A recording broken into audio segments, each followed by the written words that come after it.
Bonjour et bienvenue à ce nouveau Café des Lyonnes. Bonjour Christelle. Bonjour Alexandra. Alors ce matin, je suis ravie d'accueillir à mes côtés Christelle Chaves. Vous êtes la directrice de la communication chez Sanofi. Donc on va parler avec vous des femmes dans le milieu de la santé, des postes de direction, de la communication, tous ces métiers passionnants. Et je suis ravie de vous accueillir dans ces fabuleux locaux de l'Intercontinental Lyon Hôtel-Dieu qui nous accueille toujours très chaleureusement. On s'y plaît bien, cet Intercontinental. On est pas mal. C'est vrai, on est bien. On boit un bon café. J'espère que vous aussi de votre côté. Et Christelle, je voulais vraiment vous accueillir et ça fait un moment que j'entends parler de vous et donc j'avais envie vraiment de pouvoir prendre le temps d'échanger avec vous ce matin et qu'on s'interroge sur la place des femmes dans votre secteur d'activité au regard de votre parcours. Mes premières questions de l'émission, Christelle, vous la connaissez. Je la connais. Est-ce que vous êtes une femme engagée et ça veut dire quoi surtout pour vous l'engagement ? Alors, comme toutes les femmes qui m'ont précédée à ce micro, oui, je suis engagée.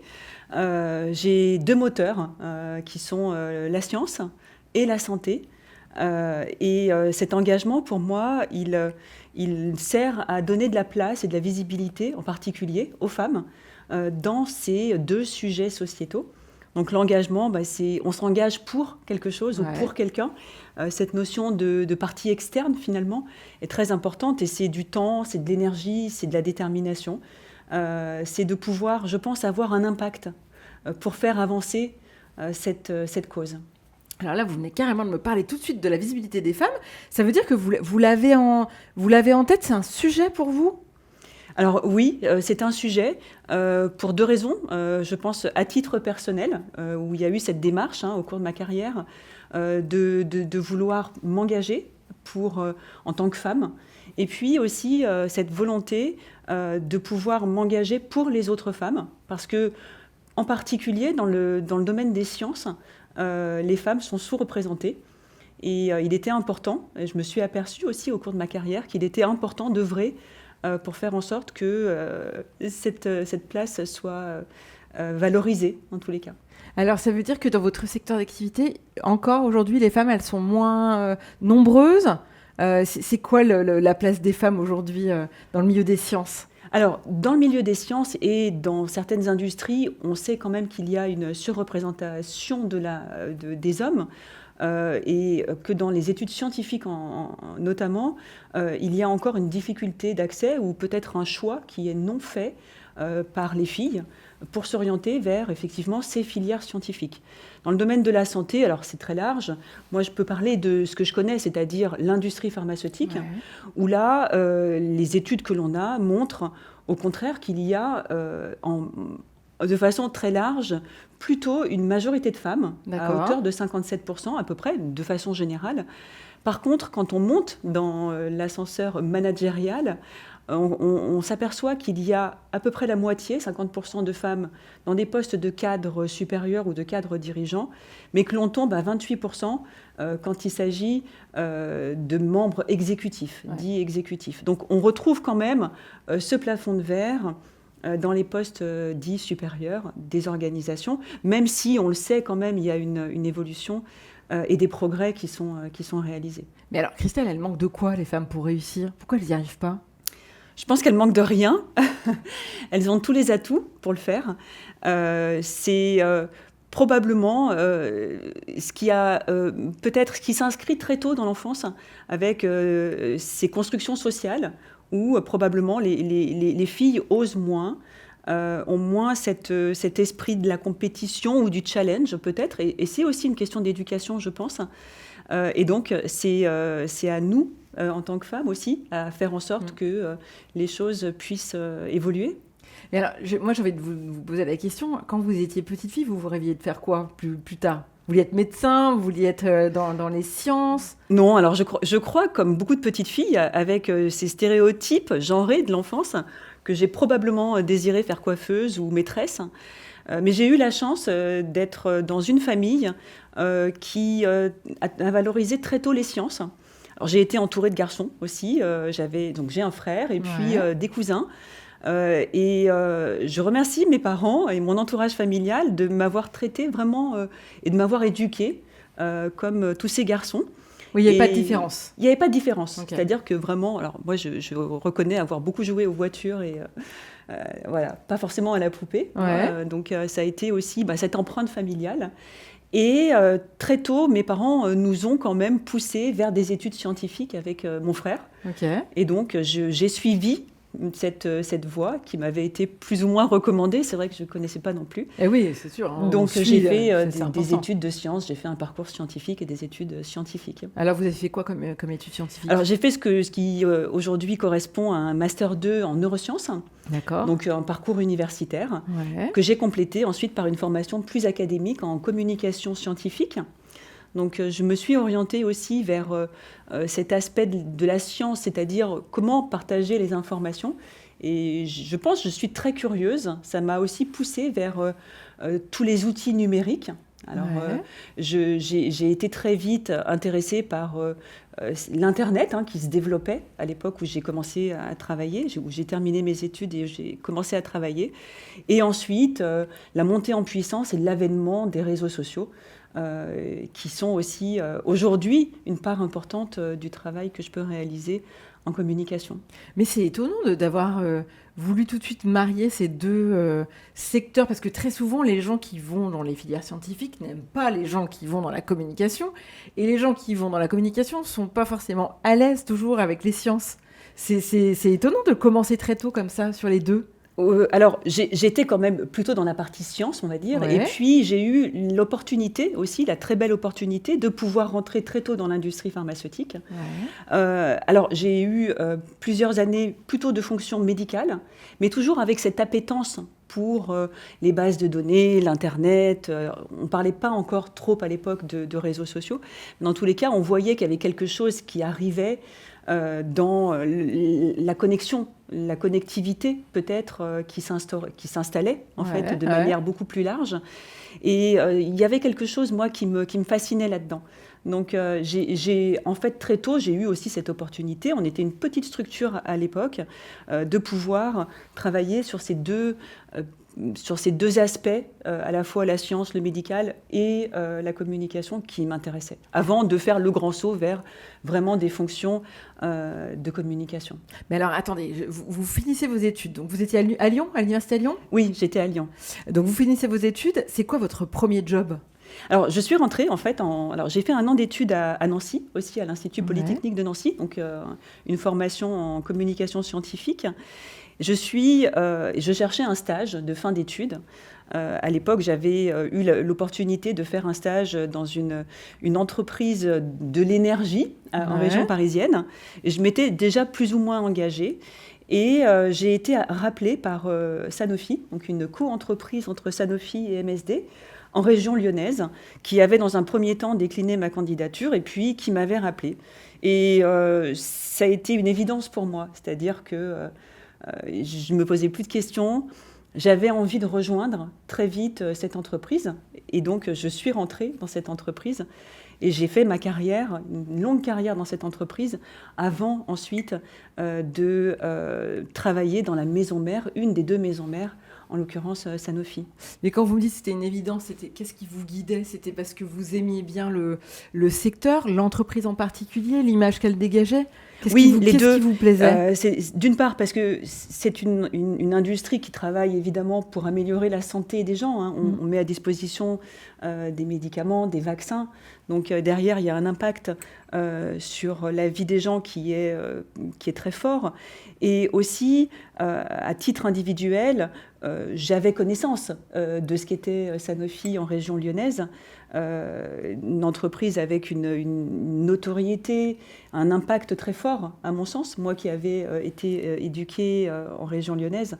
Donc il y avait à la fois l'intérêt pour l'entreprise et l'intérêt pour la mission, pour travailler dans la santé finalement. Et donc la mission, elle consiste en quoi?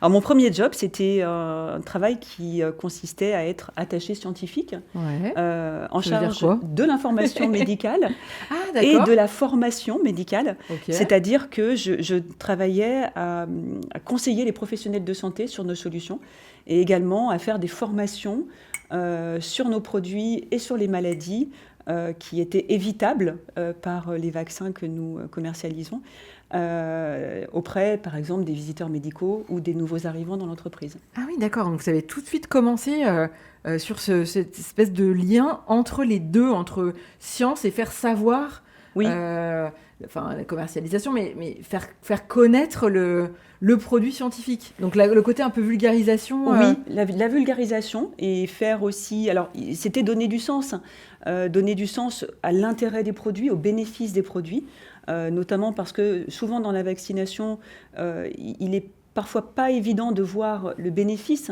de la vaccination. On n'est pas forcément...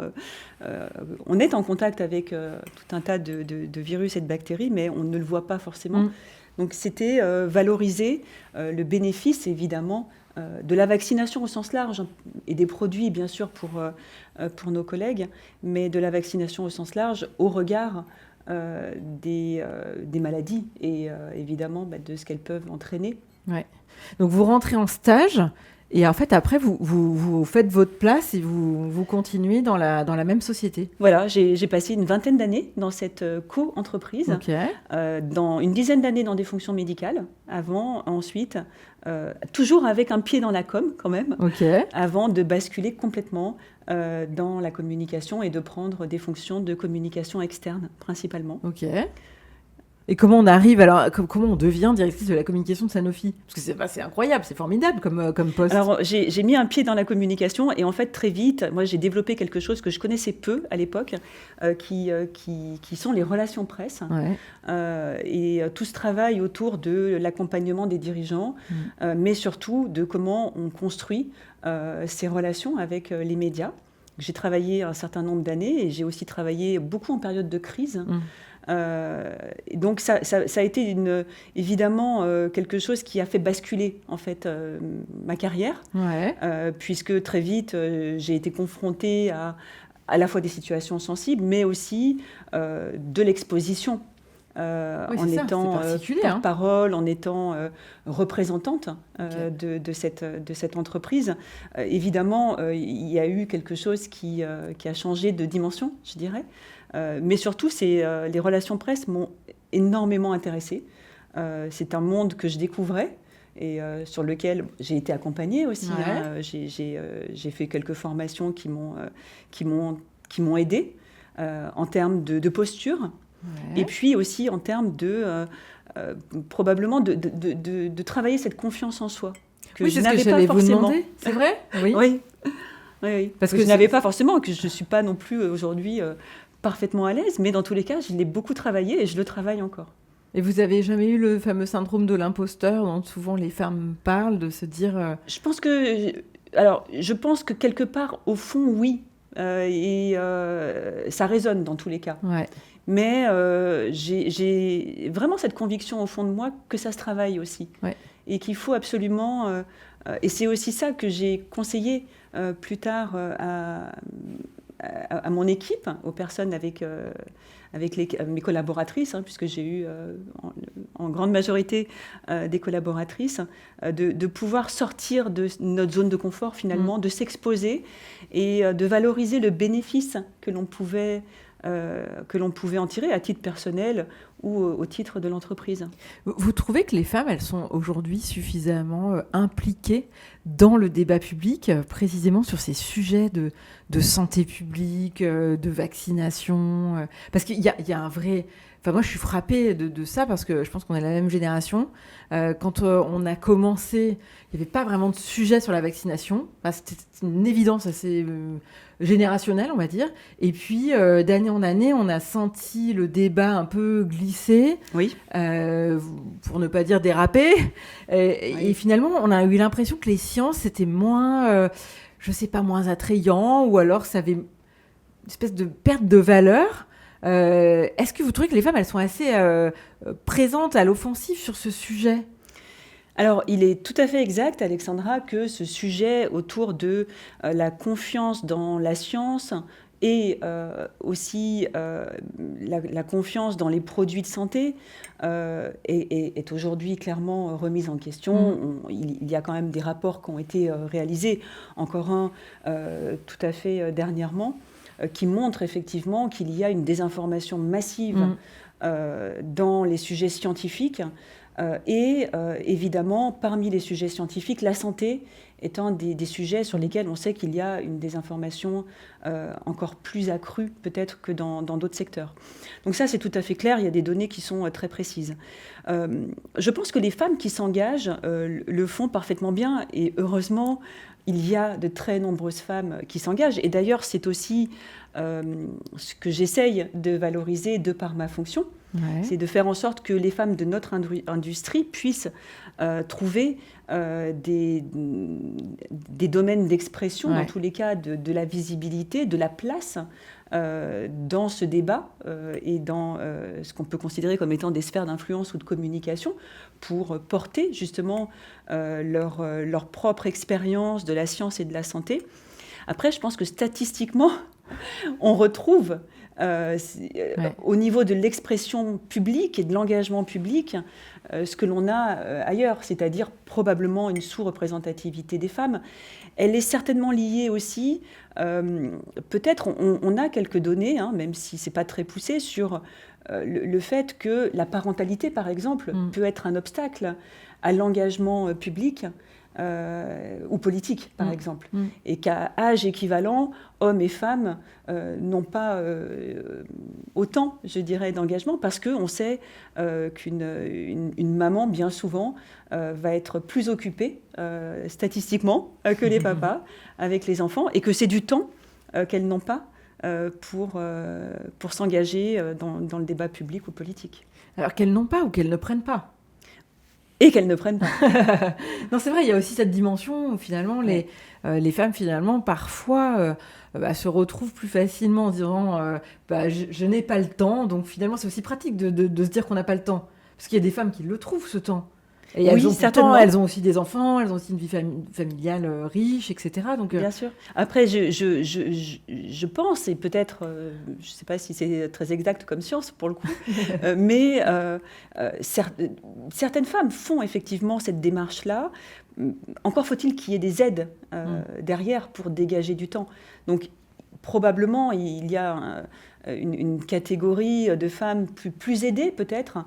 Je ne suis pas sûre que les structures en France, que ce soit du type crèche ou autre, permettent réellement aux femmes qui travaillent, par exemple, d'avoir du temps supplémentaire. Je pense que les temps de transport comptent aussi. Ah ouais, c'est donc, clair. Il est évident que quand on additionne le tout, ça peut être un vrai obstacle à l'engagement. Et probablement que plus on augmente en âge, peut-être, et plus le temps libre, c'est-à-dire que l'on libère du fait qu'on ne s'occupe peut-être moins, plus de la même manière, de la même manière des enfants, contribue aussi à ce que les femmes un peu plus âgées peut-être prennent du temps ensuite pour cet engagement. Qu'est-ce qui a compté dans votre carrière pour franchir des étapes, prendre le poste d'après? Est-ce que c'est vous qui aviez en tête ou un chemin de carrière ou des envies très précises de, je ne sais pas, tous les 3 ans ou les 4 ans de changer? Ou est-ce qu'on est venu vous proposer des choses et on vous a repéré? Ça s'est passé comment pour vous? Je pense les deux, c'est-à-dire qu'il y a eu cette vraie envie. Moi, je suis quelqu'un d'assez curieux, je fonctionne beaucoup au test and learn. Ouais. Et donc, j'aime bien apprendre, j'aime bien découvrir. C'est vrai que l'étape où j'ai commencé à faire de la relation média m'a beaucoup ouverte et donné envie d'aller vers l'externe. Et c'est quelque chose qui est aujourd'hui qui est très fort dans la manière dont je conduis les opérations. C'est vraiment quel est l'impact externe aujourd'hui que l'on peut avoir dans nos fonctions. Donc très ouverte sur évidemment des partenariats avec du travail avec les médias, mais pas que. Aujourd'hui, ce sont les influenceurs, par exemple, qui sont aussi au cœur des activités de dissémination avec lesquelles on travaille des messages, avec lesquelles on travaille des opérations aussi, de sensibilisation et de communication. Donc des opportunités apportées par ma position, mon travail. Et puis oui, il y a eu aussi en interne des rencontres, des opportunités qui m'ont finalement aussi permis peut-être ou donné envie d'aller dans ce type de démarche. Je pense à un feedback d'un manager. C'était un homme qui m'a été très utile et probablement au bon moment. Il m'a dit « ta parole compte ». Ah ouais, ok. Utilise-la, on t'entend peut-être pas assez. Et donc, ce feedback, je l'ai vraiment pris comme quelque part, c'était, je pense, un cadeau donné pour moi. Bien sûr. Et ça m'a donné vraiment, peut-être ça a débloqué un petit déclic, je pense, Alexandra, où je me suis dit, oui, peut-être, effectivement, je suis pas assez... je n'ai pas assez cette assertivité qui me permet peut-être de prendre la parole, peut-être parce que j'ai un caractère plutôt réservé. Et donc, j'ai souhaité faire cet effort aussi de plus prendre la parole, comme on me l'a proposé. Et il y a peut-être aussi un changement de paradigme, c'est-à-dire que l'industrie pharmaceutique qui vivait plutôt un peu sur elle-même, avec justement le côté, la science, le savoir scientifique, etc., finalement s'est retrouvée dans une position où il fallait se retourner vers l'extérieur, comme vous dites, et finalement aller reconquérir en fait réexpliquer à quoi sert. Enfin, ça paraît dingue de dire ça, mais il y a quand même ce côté, finalement, cet effort de pédagogie qui a été obligé d'être fait. Alors oui, effectivement, et ça a été une obligation, mais il y a eu aussi, il y a eu aussi des impulsions que l'on a données, nous communicants, qui accompagnons en fait nos dirigeants et nos prises de parole. On s'est souvent caché derrière des fonctions réglementaires ou légales pour éviter probablement d'avoir justement à prendre ces territoires d'exposition et de communication, parce qu'aussi on était, je pense, pour une grande partie des collaborateurs, des scientifiques, on n'avait pas l'habitude de s'exprimer face à du grand public, par exemple. L'expression de la science se fait plutôt dans des revues spécialisées. Donc, ce n'était pas quelque chose de naturel, d'inné. Et je pense que nous, communicants, avons accompagné cette transformation dans le sens où on s'est rendu compte qu'on n'avait pas le choix, finalement. Et qu'à partir du moment où la parole n'était pas donnée, elle n'existait pas. J'ai souvent eu l'occasion, en début de carrière, d'avoir des articles où finalement les médias nous interrogeaient pour avoir notre position. On ne la donnait pas ou trop tard. Et finalement, notre parole n'existait pas. Et donc, je pense que c'est un vrai effort que l'on doit faire. Et aujourd'hui, les entreprises le font également sur les réseaux sociaux, de pouvoir tout simplement émettre une position. Quel conseil vous auriez envie de donner aux jeunes femmes qui nous écoutent et qui hésitent à se dire, tiens, est-ce que vraiment je pars dans les filières scientifiques ? Pourtant, je suis bonne en maths, mais bon, finalement, il y a quand même beaucoup de garçons, il y a beaucoup d'hommes. Ça va peut-être dur de faire ma place. Quel conseil vous leur donneriez ? Qu'est-ce qui était le plus compliqué, finalement, pour vous dans votre carrière ?